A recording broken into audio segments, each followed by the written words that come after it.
రఘున్న గారిని మేము కోరుతా ఉన్నాం. జై తెలంగాణ, జై తెలంగాణ, జోహార్ తెలంగాణ మన వీరులకు, జోహార్ తెలంగాణ మన వీరులకు.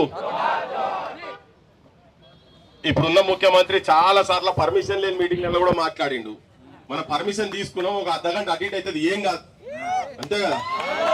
మన బాధలు చెప్పుకునేందుకు వచ్చినాం, ఒక అర్ధగంట అటు ఇటు అవుతుంది. ఈ మీటింగ్ పెట్టే క్రమంలో మోతీలాల్ మేము మాట్లాడుకున్నప్పుడు అనుకున్నాం ఏంటంటే, నాయకుల కన్నా ఎక్కువ, రాజకీయ నాయకుల కన్నా ఎక్కువ నిజంగా నిరుద్యోగులు ఆస్పిరెంట్స్ ఏవైతున్నారో వాళ్ళతోనే మేజర్ గా మాట్లాడాలి, వాళ్ళ సంబంధించిన సబ్జెక్టే జనం లోపలికి పోవాలని. ఇక్కడ ఇప్పుడు నిన్న మొన్న ఏమైపోయిందంటే, ఏ రాజకీయ ఇప్పుడు ముఖ్యమంత్రి కావచ్చు, వాళ్ళ మంత్రులు కావచ్చు, ఇదంతా స్పాన్సర్డ్ ప్రోగ్రామ్ అని చెప్పని ఒకటి బటగాల్చి మీద వారేసే పని చేస్తా ఉన్నారు, చేస్తారు కదా. ఎవరు ఏం పెట్టినా కానీ వాళ్ళకి పైసలు ఇస్తే వచ్చారు, మీరంతా పైసలు ఇస్తే వచ్చారు రైట్కి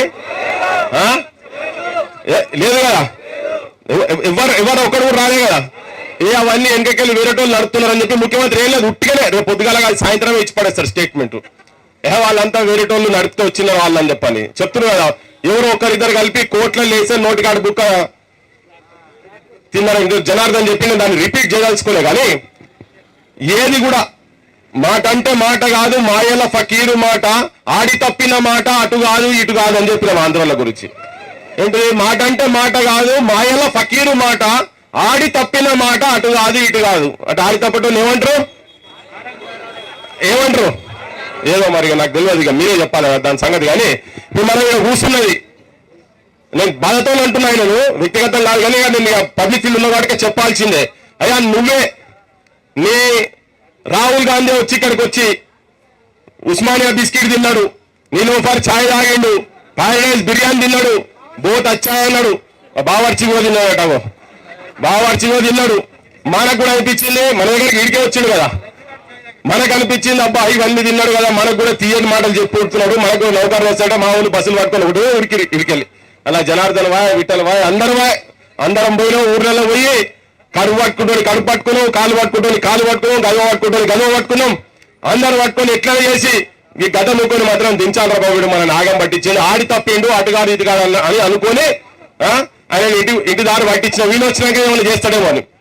మొదటి సంవత్సరం 2 లక్షల ఉద్యోగాలు ఇస్తా అని చెప్పింది. ఇప్పుడు అన్ని డిమాండ్స్ అన్ని చెప్పారు, అన్ని నినాదాలు కూడా ఇచ్చిన వాటికే నాకు పోదలుచుకోలే. మా తమ్ముడు ఇంతకుముందు మాట్లాడుకుని చెప్పింది 50,000 ఉద్యోగాలు ఇస్తే చాలని, అవసరం లేదు అట్లా కాదు, నువ్వు ఏం చెప్పినావో చేయాలని చెప్పాలి. నేనైతే అంటున్నా కరెక్టా కదా. నువ్వు 2 లక్షలు ఉన్నాయా సంవత్సరానికి, మొదటి సంవత్సరం 2 లక్షల ఉద్యోగాలు అన్నాడు కదా, ఉన్నాయా అని అడిగితే కూడా తీసుమార్ కాని లెక్క నేను నల్లబాదల పులి బీటాను అని చెప్పని మీ సందిపి మాట్లాడింది కదా.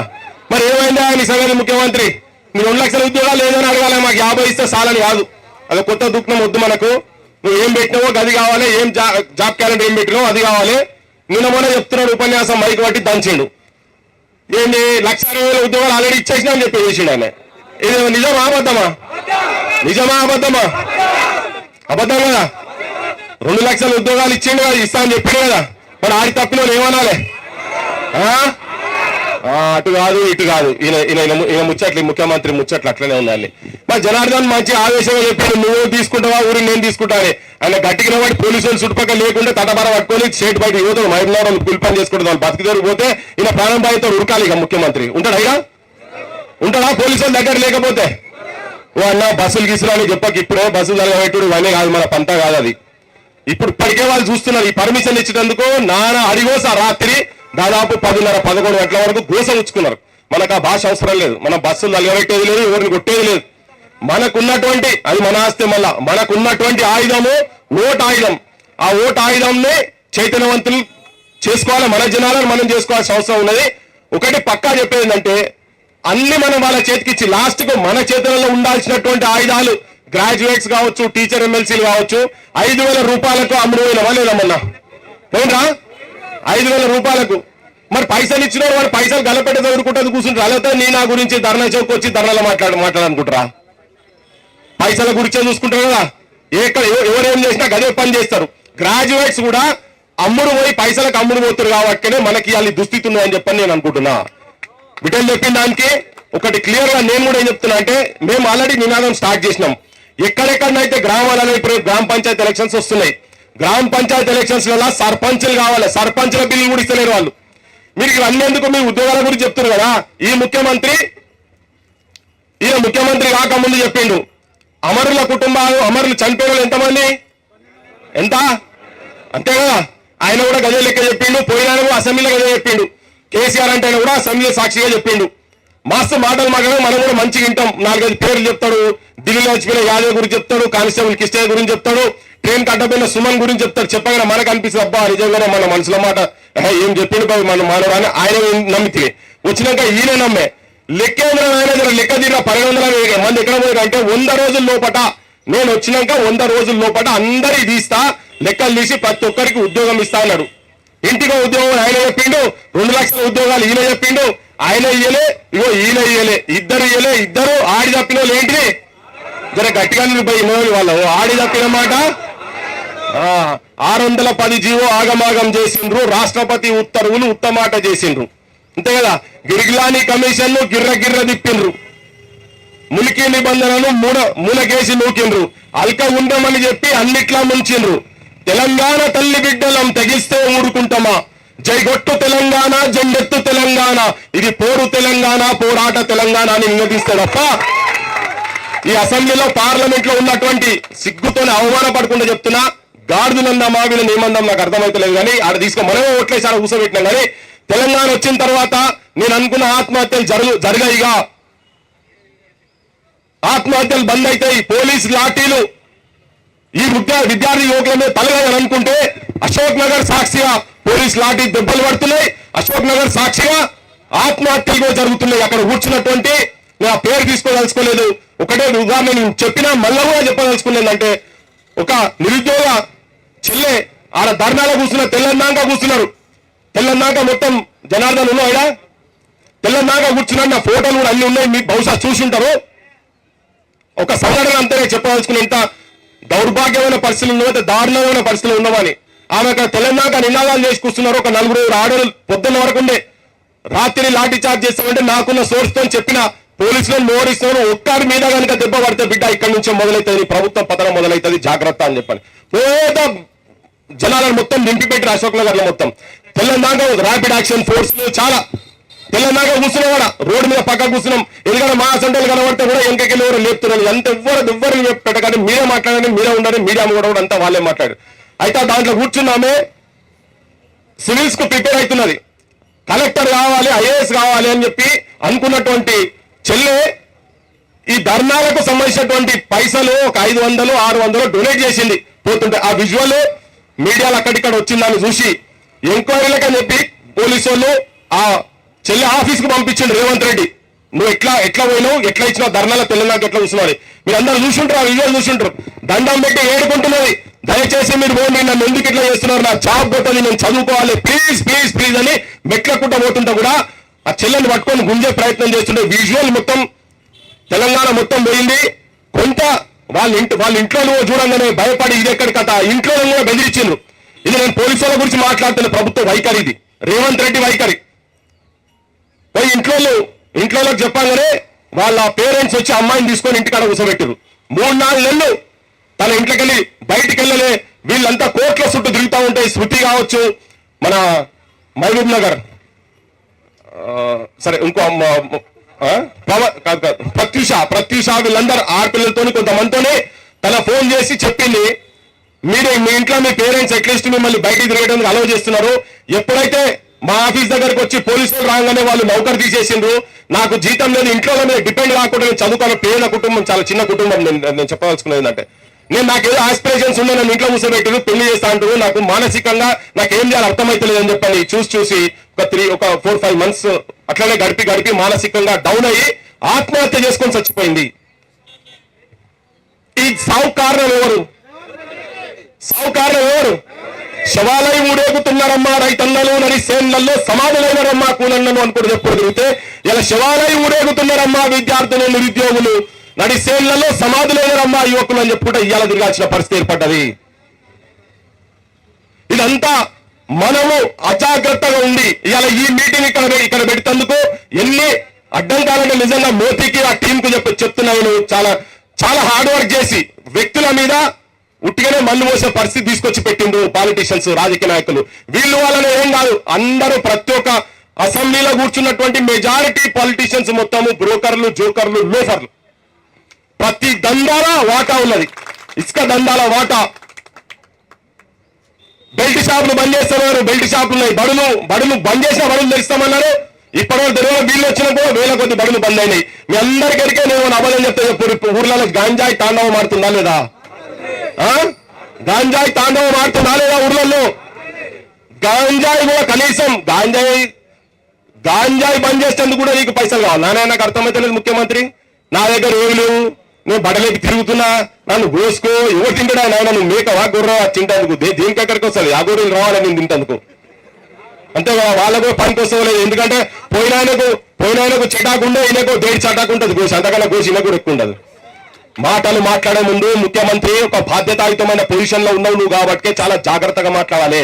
నీ చేత కాకపోతే, నీతో కాకపోతే కాలి బిందెలు లంక బిందెలు ఉన్నాయనుకున్నా, కాలి బిందెలు ఉన్నాయని చెప్పి అనుకున్నావు కదా, వచ్చి రాజీనామా చేసి పక్కన. నీకు పైసలు కావాలనుకో దా రవి దగ్గర రా రేపు పొద్దుగాల. ఎన్ని గోవ కుంభకోణాలు తీస్తున్నాడు, 1000 కోట్ల కుంభకోణాలు తీస్తున్నాడు. 1000 కోట్లు మీరు చూస్తున్నారో నాకు తెలియదు. తెలంగాణ సమాజం మొత్తం చూడండి, దీంట్లో వస్తున్నాయి. కాలేజీ టీవీలో కూడా వస్తున్నాయి. భూమి కుంభకోణాలు ఒక్కొక్కటి 1000 కోట్లు, 30,000 కోట్లు, 40,000 కోట్లు, 20,000 కోట్లు చెరువులకు మొత్తం కుంభకోణాలు చేసి చూపిస్తుంది కదా.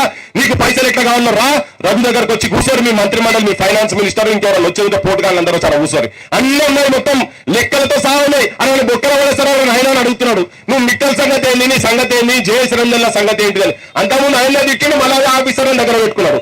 ఇదంతా చెప్పేది ఏంటంటే ముఖ్యమంత్రి మాట్లాడుతున్న మాటలని బోకస్ మాటలు, బక్వాస్ మాటలు, బద్మాష్ మాటలు. తెలంగాణకు పైసలు లేవని కాదు, వీళ్ళు పందికొక్కులోనే తింటున్నారు, తినమరిగింది కాబట్టి. ఇదే ముఖ్యమంత్రి చెప్పిండు, నేను కడుపు కట్టుకుంటే ఒక్క సంవత్సరంలో 40,000 కోట్ల రూపాయలు నా 420 స్కీమ్ ఇట్లా ఇచ్చేస్తానని నేను చెప్పిన మాటనా? ఎవరు చెప్పాను? చెప్పారు రేవంత్ రెడ్డి. మరి వాళ్ళు ఎందుకు నన్ను మోసుకొని తింటే కూడా పైసలు లేవని ఎందుకు మాట్లాడుతున్నాడు? పెన్షన్ల పైసలతోటి ప్రపంచ పోటీలకేమో రెడ్ కార్పెట్లు వేసి వాళ్ళను, ప్రపంచ అందాల పోటీలకు రెడ్ కార్పెట్లు వేస్తున్నారు. వాళ్ళకేంది సిల్వర్ పల్లెలతో కాళ్ళు కడిగిరట.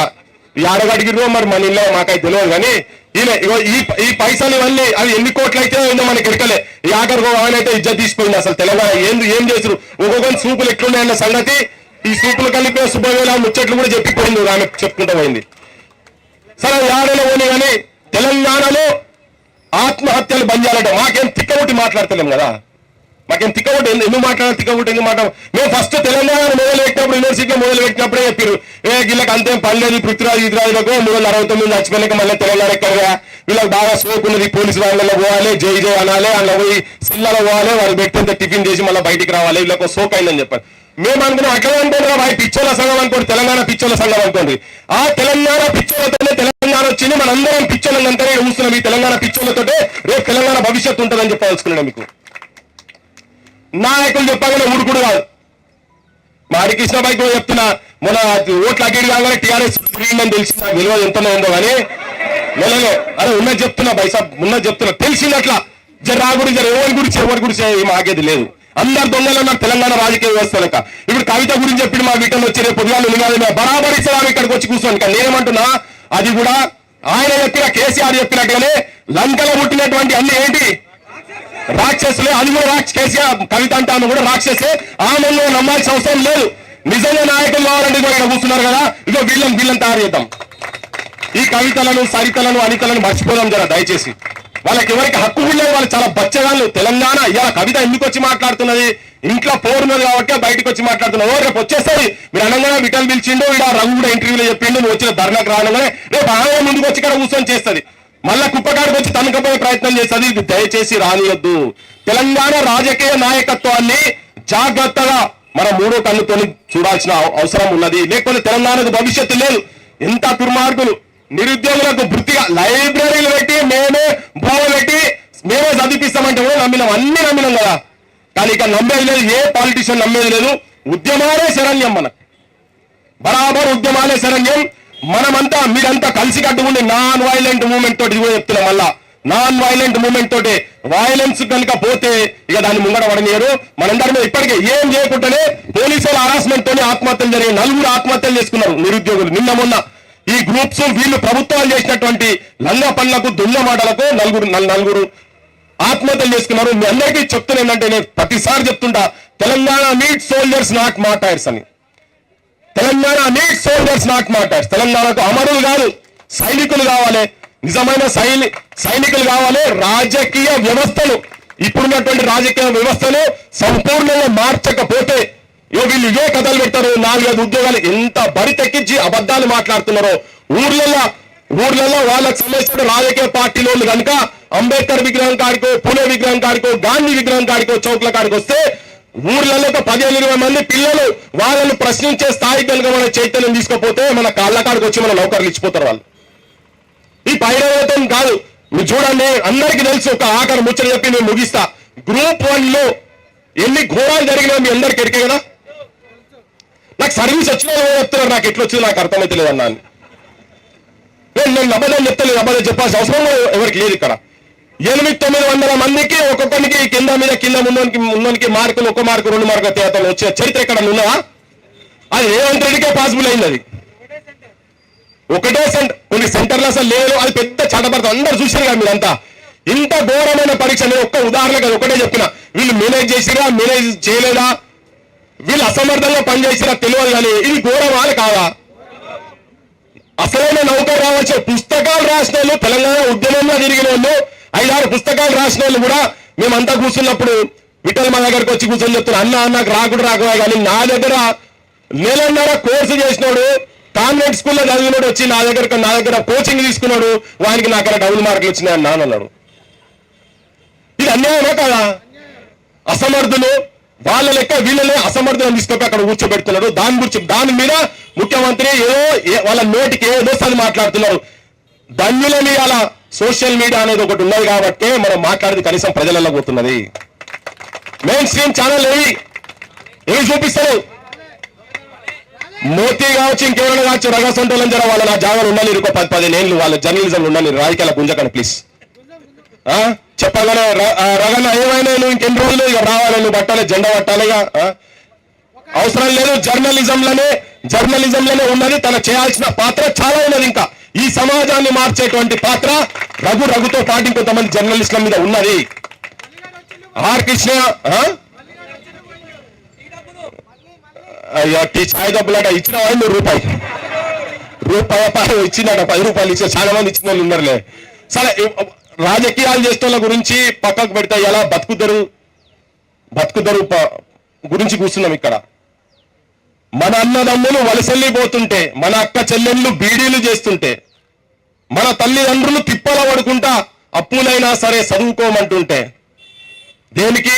ఒక చిన్న ఆశ ఉద్యోగం వస్తుందని. మన ఆశ కూడా, వాళ్ళ ఆశ అంతా మన మీద ఉన్నదో, మన ఆశ కొలువు మీద ఉన్నదో, మన ఆశను అడియాస చేసేటువంటి దుర్మార్గులు, దొంగలు, జోకర్ గాళ్ళు ప్రభుత్వాలను కూర్చున్నంతసేపు మనకి తిప్పలు తప్పది. ఇవాళ ఈ 2వ తారీఖు ఇస్తే నాకు నమ్మకం లేదు. ఒకవేళ ఇచ్చినా దాన్ని అమలు చేసిన నమ్మకం నాకు అస్సలే లేదు. ఎలక్షన్ల ముందు 2 లక్షల ఉద్యోగాలు అన్నాడు, ఎన్ని ఇబ్బందులు పెడుతున్నాడు, లాఠీలతో కొట్టిస్తున్నాడు. మళ్ళా ఎవరన్నా 10 మంది కూర్చుంటే లాఠీలతో కొట్టిస్తున్నాడు కదా. వీళ్ళు మనం మాటల తూటాలతోటి ఈ ప్రభుత్వాన్ని తెలంగాణ జనం లోపట అసమర్థ ప్రభుత్వం, చేతగాని ప్రభుత్వం, ఇది అబద్ధాల పునాదుల మీద అధికారంలోకి వచ్చిన ప్రభుత్వం అని జనం లోపల మనం ఎండగట్టకపోతే, ఎట్లయితే ప్రభుత్వాన్ని కేసీఆర్ని ఎట్లయితే కూల్చినామో అదే స్పిరిట్ తోటి ఊపిరి ఉన్నంత మటుకు ఈ దొంగలు ఎంబడబడతామని చెప్పని మనం భీష్మించుకొని కూర్చోకుంటే, మనం ఎన్ని సభలు పెట్టినా ఈ చైతన్యం గ్రామాలకు వాళ్ళకి ఇది సరిపోదు, మనకి స్ట్రెంత్ సరిపోదు. ఒక్కరోజు కావాలనుకుంటే హైదరాబాద్ ను దిగ్బంధం చేసేటువంటి తెలంగాణ మూమెంట్ ఎప్పుడైతే చేసినామో అట్లా ఆర్గనైజ్ చేద్దాం. దానికి ఎంత 7 గంటల 6 గంటల పోదాం. తుపాకులు పట్టుకొని అడవిలో కూర్చొని కొట్లాడే రోజులు కావు ఇవి. అది అయిపోయింది, కథ అయిపోయింది. వాళ్ళకు కూడా నేను చెప్పినా, మళ్ళీ ఇప్పుడు చెప్తున్నా, రాండ్రి బయట జనం లోపల మస్తు సమస్యలు ఉన్నాయి. మనమే చంపుకోండి. ఏళ్ళు నీదే, కాళ్ళు నీదేరో, కళ్ళు నీదే, ఏళ్ళు నీదేరో అనుకుంటూ తిరిగినాం కదా. అటు చూసా వీళ్ళు వాళ్ళే మనోళ్ళనే, అటు వాళ్ళనే. ఇటు చూసినా ఇటు వ్యాసులు వాళ్ళని చంపిండ్రు, అటు పోతే పెద్దలు కేసీఆర్ కావచ్చు, పెద్దలు అప్పారావు కావచ్చు, ఇటువంటి వాళ్ళు చాలా మందిని చచ్చిపోయారు. ఒక అద్భుతమైన మేధస్తున్నటువంటి వాళ్ళు, ఆర్ఈసీలటువంటి వాళ్ళు కూడా, కేఎంసీలు ఆర్ఈసీలలో చదివిన వాళ్ళు, ఉస్మానియాలో చదివిన వాళ్ళు అడవులలో పోయి ఉద్యోగాలు చేసుకుంటే చూసిన సమస్యలు ఉన్నాయి. వెనకటి కాలం పోయింది. బయటికి రాండి, ప్రజల లోపల రాండి, ప్రజలకు ఓటు చైతన్యం తీసుకొచ్చి ఈ సమస్యల గురించి కొట్లాడాల్సిన అవసరం ఉన్నదని చెప్పి నేను టాపిక్ డైవర్షన్ గురించి మాట్లాడుతున్నాను. కానీ మొన్న పోయిన దాంట్లో మీ లెక్క బస్సులలో పోయిన దాంట్లో కూడా ఒక చెల్లె మొన్న ఎన్కౌంటర్ అయి చచ్చిపోయింది. అందుకే చెప్తున్నా, ఎవరు ఆయుధాలు పట్టాల్సిన అవసరం లేదు. మన మాటలు సబ్జెక్ట్ ఇవ్వాలి. మీరు ఎన్ని నినాదాలు వేసినారు కదా, ఈ నినాదాలు మన సెల్ ఫోన్లకి వెళ్ళి జనం లోపల తీసుకుపోయి పోరాటాలు చేద్దాం. పోరాటాలతోనే అవుతుంది. ఇప్పుడున్న రాజకీయ వ్యవస్థను మొత్తం తెలంగాణ పక్షాలను చేయకపోతే మనకు మన భావి తరాలకు ఎట్లయితే 369 మంది తర్వాత 12 మందికి సాగుకు సార్థకత ఉండదో మనం కూడా గట్లనే కృంగి కుషించి పిహెచ్డి చేసిన వాళ్ళు అమీర్పేటలో కూర్చొని, హైదరాబాద్ సెంట్రల్ యూనివర్సిటీలో పిహెచ్డి చేసిన వాళ్ళు అమీర్పేటలో కూర్చొని కూరగాయలు అమ్ముతున్నారు. భయ్ ఆటోలు నడుపుతున్నారు, దొంగతనంగా ఇటుకలు మోస్తున్నారు, ఇసుక మోస్తున్నారు, వడ్ల బస్తాలు మోస్తున్నారు. ఆ పనిని కించపరచాలంటే చదువుకునే ఆ పని చేయాల్సిన అవసరం లేదని చెప్పి దీన్ని తిరగబడాలంటే ఐక్యతతో కొట్లాడదాం. ఈ మీ సంఘంలో జేఎస్ఎం పెట్టిన కదా అందరూ ఒక తాట మీదకి రావాల్సిన అవసరం ఉన్నదని చెప్పి మీ అందరికి విజ్ఞప్తి చేసి ముగిస్తున్నా. జోహార్ తెలంగాణ మన వీరులకు, జోహార్ తెలంగాణ మన వీరులకు. మీ ప్రతి డిమాండ్ కు అవుట్ రైట్ సపోర్ట్ ఉన్నది, ఉంటది. మీరు వెనక ముందైనా మేము మాట్లాడతాం, బరాబర్ మాట్లాడతాం. మీరు కూడా వెనక ముందు కాకుండా ఉండేది ఉంటే సాధించుకోగలుగుతాం. జై తెలంగాణ.